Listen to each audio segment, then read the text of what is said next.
ఒకటి టెలిస్కోప్ ఆవిష్కరణ 1608లో టెలిస్కోప్ను కనుగొనడం ఖగోళ శాస్త్రంలో ఒక గొప్ప ముందడుగు. దీని ద్వారా ఖగోళ వస్తువులను భూమి నుండి చాలా స్పష్టంగా చూడగలిగాము. గెలీలియో వంటి శాస్త్రవేత్తలు ఈ పరికరాన్ని ఉపయోగించి అనేక కొత్త విషయాలను కనుగొన్నారు. చంద్రునిపై పర్వతాలు మరియు గురుగ్రహం యొక్క చంద్రులను కనుగొనడం దీని ముఖ్య ఫలితాలలో ఒకటి. ఈ ఆవిష్కరణ విశ్వం గురించి మనకున్న దృక్పథాన్ని పూర్తిగా మార్చివేసింది. 2 భూమి గుండ్రంగా ఉందని నిరూపణ. పూర్వం భూమి బల్లపరుపుగా ఉందని చాలా మంది నమ్మేవారు. క్రీస్తుపూర్వం 3వ శతాబ్దంలో ఎరటోస్థెనీస్ అనే గ్రీకు శాస్త్రవేత్త భూమి గుండ్రంగా ఉందని గణిత శాస్త్రంతో నిరూపించాడు. అతను భూమి యొక్క చుట్టుకొలతను కూడా చాలా ఖచ్చితంగా లెక్కించాడు. ఈ ఆవిష్కరణ భూమి గురించి మనకున్న అవగాహనకు పునాది వేసింది. అప్పటి నుండి ఖగోళ పరిశోధనలకు ఇది ఒక ముఖ్యమైన విషయంగా మారింది. 3 గ్రహాల కదలికల నియమాలు. జోహన్నెస్ కెప్లర్ 17వ శతాబ్దంలో గ్రహాల కదలికలకు సంబంధించిన 3 ముఖ్యమైన నియమాలను కనుగొన్నాడు. గ్రహాలు సూర్యుని చుట్టూ దీర్ఘవృత్తాకార కక్ష్యలో తిరుగుతాయని అతను కనుగొన్నాడు. గ్రహం యొక్క వేగం దాని కక్ష్యలో మారుతూ ఉంటుందని కూడా అతను చెప్పాడు. ఈ నియమాలు న్యూటన్ యొక్క గురుత్వాకర్షణ సిద్ధాంతానికి ఆధారం అయ్యాయి. ఖగోళ యాంత్రిక శాస్త్రాన్ని అర్థం చేసుకోవడంలో ఇవి చాలా ముఖ్యమైనవి. 4 గురుత్వాకర్షణ సిద్ధాంతం. 1687లో ఐసాక్ న్యూటన్ తన గురుత్వాకర్షణ సిద్ధాంతాన్ని ప్రతిపాదించాడు. 2 వస్తువులు ఒకదానినొకటి వాటి ద్రవ్యరాశిని బట్టి ఆకర్షిస్తాయని ఈ సిద్ధాంతం చెబుతుంది. ఈ శక్తి భూమిపై వస్తువులు క్రిందకు పడటానికి మరియు గ్రహాలు సూర్యుని చుట్టూ తిరగడానికి కారణం.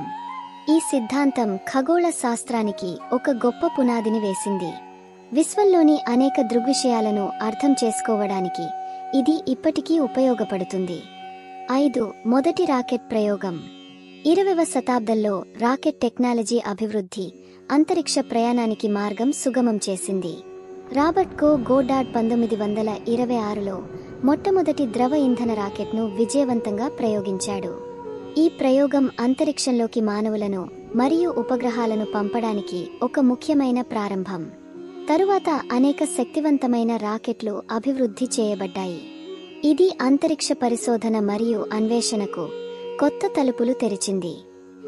6 మొదటి కృత్రిమ ఉపగ్రహం స్పుత్నిక్ 1. 1957లో సోవియట్ యూనియన్ స్పుత్నిక్ 1 అనే మొట్టమొదటి కృత్రిమ ఉపగ్రహాన్ని అంతరిక్షంలోకి పంపింది. ఈ సంఘటన అంతరిక్ష యుగానికి నాంది పలికింది.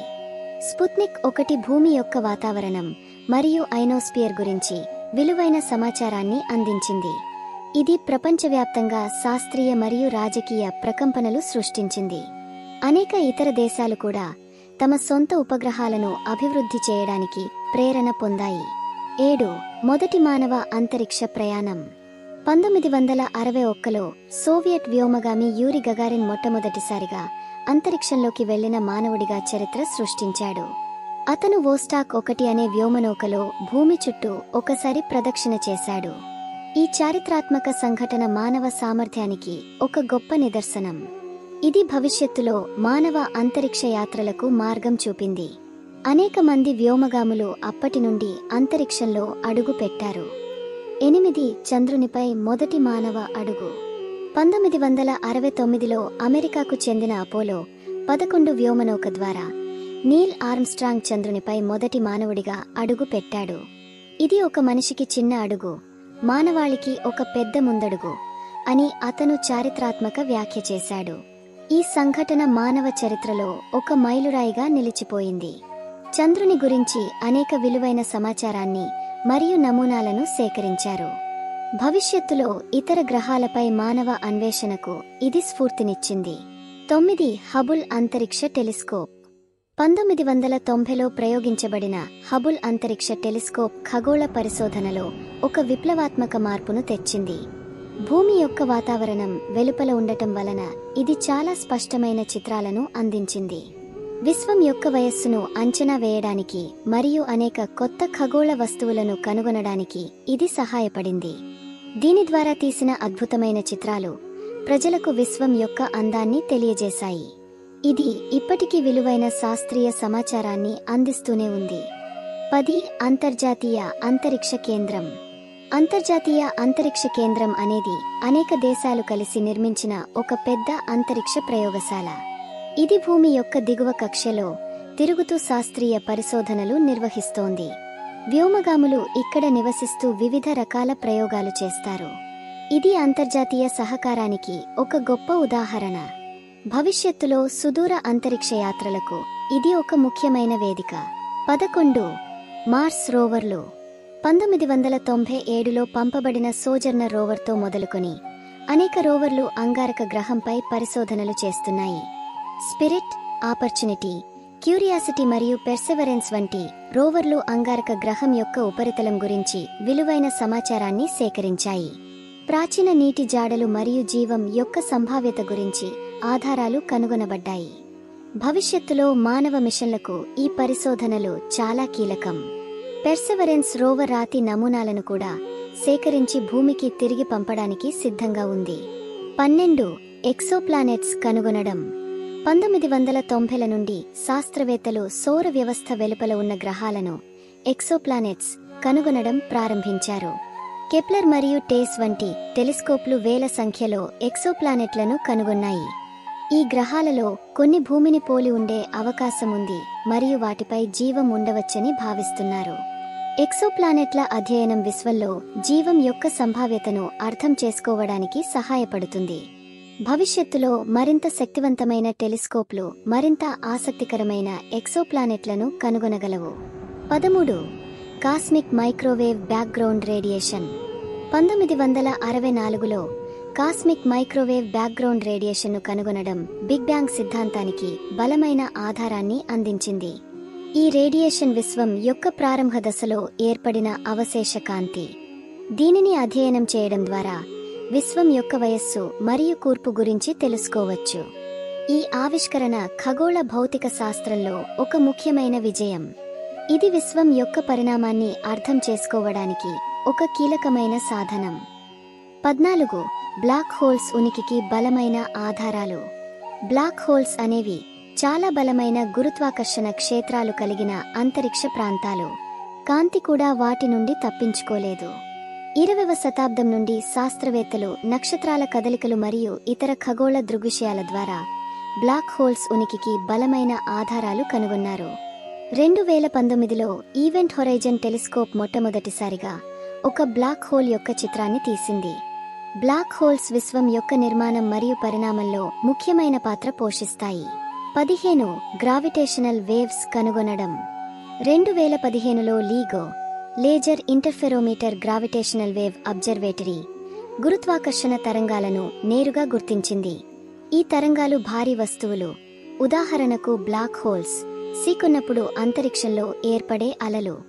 ఈ ఆవిష్కరణ విశ్వాన్ని అధ్యయనం చేయడానికి ఒక కొత్త మార్గాన్ని తెరిచింది. గురుత్వాకర్షణ గురించి ఐన్స్టీన్ యొక్క సిద్ధాంతానికి ఇది బలమైన మద్దతునిచ్చింది. ఖగోళ భౌతిక శాస్త్రంలో ఇది ఒక ముఖ్యమైన విజయం. 16. సౌర వ్యవస్థ వెలుపల నీటి ఆవిరి కనుగొనడం. 2000ల నుండి శాస్త్రవేత్తలు సౌర వ్యవస్థ వెలుపల ఉన్న గ్రహాల వాతావరణాలలో నీటి ఆవిరిని కనుగొన్నారు. ఈ ఆవిష్కరణ ఆ గ్రహాలపై జీవముండే అవకాశాలను పెంచుతుంది. హబుల్ మరియు ఇతర టెలిస్కోప్లు ఈ ముఖ్యమైన ఆవిష్కరణలు చేశాయి. భవిష్యత్తులో మరింత అధునాతన టెలిస్కోప్లు మరింత నీటి జాడలను కనుగొనగలవు. నీరు జీవానికి ముఖ్యమైన మూలకం కాబట్టి ఈ పరిశోధన చాలా ఉత్కంఠభరితంగా ఉంది. 17. జీవం యొక్క బిల్డింగ్ బ్లాక్స్ అంతరిక్షంలో కనుగొనడం. ఉల్కలు మరియు తోకచుక్కలలో అమైనో ఆమ్లాలు మరియు ఇతర సేంద్రియ అణువులు కనుగొనబడ్డాయి. జీవానికి అవసరమైన మూలకాలు అంతరిక్షంలో కూడా ఉన్నాయని ఇది సూచిస్తుంది. భూమిపై జీవం ఎలా ఏర్పడిందో అర్థం చేసుకోవడానికి ఆవిష్కరణ సహాయపడుతుంది. బహుశా జీవం ఇతర గ్రహాలపై కూడా అభివృద్ధి చెంది ఉండవచ్చు. ఈ పరిశోధన జీవశాస్త్రం మరియు ఖగోళ శాస్త్రం మధ్య ఒక ముఖ్యమైన అనుసంధానాన్ని ఏర్పరుస్తుంది. 18. అంగారక గ్రహంపై సేంద్రియ అణువులు. నాసా యొక్క క్యూరియాసిటీ రోవర్ 2014లో అంగారక గ్రహంపై ప్రాచీన సరస్సు యొక్క అవశేషాలలో సేంద్రియ అణువులను కనుగొంది. ఈ అణువులు నేరుగా జీవాన్ని సూచించినప్పటికీ అవి జీవం ఏర్పడటానికి అవసరమైన పరిస్థితులు అక్కడ ఉండేవని సూచిస్తాయి. ఈ ఆవిష్కరణ అంగారక గ్రహంపై గతంలో జీవం ఉండి ఉండవచ్చనే అవకాశాన్ని బలపరుస్తుంది. భవిష్యత్తులో మరింత లోతైన పరిశోధనలు దీనిపై వెలుగునిస్తాయి. పెర్సెవరెన్స్ రోవర్ కూడా ఈ దిశగా పరిశోధనలు చేస్తోంది. 19 మొదటి ఇంటర్స్టెల్లార్ వస్తువు కనుగొనడం. 2017లో ఓమువామువా అనే మొట్టమొదటి సౌర వ్యవస్థ వెలుపలి నుండి వచ్చిన వస్తువును ఖగోళ శాస్త్రవేత్తలు కనుగొన్నారు. దీని యొక్క ఆకారం మరియు ప్రవర్తన చాలా ప్రత్యేకంగా ఉన్నాయి. ఇది ఇతర నక్షత్ర వ్యవస్థల నుండి వచ్చిన శిథిలంగా భావిస్తున్నారు. ఇంటర్స్టెల్లార్ వస్తువుల గురించి మన అవగాహనను పెంచడానికి ఆవిష్కరణ సహాయపడుతుంది. భవిష్యత్తులో మరిన్ని ఇటువంటి వస్తువులను కనుగొనే అవకాశం ఉంది. 20 మరుగుజ్జు గ్రహాలు. సౌర వ్యవస్థ యొక్క అంచులలో సెడ్నా, ఎరిస్ మరియు మాకేమాకే వంటి అనేక మరుగుజ్జు గ్రహాలు కనుగొనబడ్డాయి. ఈ ఆవిష్కరణలు మన సౌర వ్యవస్థ యొక్క పరిధులను మరియు కూర్పును అర్థం చేసుకోవడానికి సహాయపడతాయి. ప్లూటో కూడా ఒక మరుగుజ్జు గ్రహంగా వర్గీకరించబడింది. ఈ మరుగుజ్జు గ్రహాల అధ్యయనం సౌర వ్యవస్థ ఏర్పడిన విధానంపై వెలుగునిస్తుంది. భవిష్యత్తులో కైపర్ బెల్ట్ మరియు ఊర్ట్ క్లౌడ్లో మరిన్ని వస్తువులు కనుగొనబడవచ్చు. 21 టైటాన్పై ద్రవ సరస్సులు. శని గ్రహం యొక్క అతిపెద్ద చంద్రుడైన టైటాన్పై ద్రవ మీథేన్ మరియు ఈథేన్ సరస్సులు కనుగొనబడ్డాయి. ఇది భూమి కాకుండా ఇతర ఖగోళ వస్తువుపై ద్రవ ఉపరితలాన్ని కనుగొనడం ఒక ముఖ్యమైన విషయం. టైటాన్ యొక్క వాతావరణం మరియు ఉపరితలం భూమి యొక్క ప్రారంభ దశను పోలి ఉంటుందని భావిస్తున్నారు. ఇక్కడ జీవం యొక్క ఇతర రూపాలు ఉండే అవకాశం కూడా ఉంది. భవిష్యత్తులో టైటాన్పై మరింత లోతైన పరిశోధనలు జరగవచ్చు. 22 ఎన్సెలాడస్ పై నీటి మంచు గీజర్లు. శని గ్రహం యొక్క మరొక చంద్రుడైన ఎన్సెలాడస్ యొక్క దక్షిణ ధ్రువం వద్ద నీటి మంచు మరియు సేంద్రియ అణువులను వెదజల్లే గీజర్లను కనుగొన్నారు. ఈ ఆవిష్కరణ చంద్రుని లోపల ద్రవ నీటి మహాసముద్రం ఉందని సూచిస్తుంది. ఈ మహాసముద్రంలో జీవం ఉండే అవకాశం కూడా ఉంది. ఎన్సెలాడస్ జీవం కోసం వెతకడానికి ఒక ఆసక్తికరమైన ప్రదేశం. భవిష్యత్తులో ఇక్కడ మరింత పరిశోధనలు చేపట్టనున్నారు. 23 సౌర వికిరణం. అంతరిక్షంలో సౌర వికిరణం మానవులకు మరియు ఎలక్ట్రానిక్ పరికరాలకు చాలా ప్రమాదకరమైనది. అంతరిక్ష యాత్రల ప్రారంభం నుండి శాస్త్రవేత్తలు దీని గురించి తెలుసుకున్నారు. వికిరణం నుండి రక్షించడానికి ప్రత్యేకమైన వ్యోమనౌకలు మరియు దుస్తులు అభివృద్ధి చేయబడ్డాయి. భవిష్యత్తులో సుదూర అంతరిక్ష యాత్రలకు వికిరణం ఒక ముఖ్యమైన సవాలు. మన ఛానల్కు మరీ తక్కువ సబ్స్క్రైబర్స్ ఉన్నారు. దయచేసి సబ్స్క్రైబ్ చేయండి.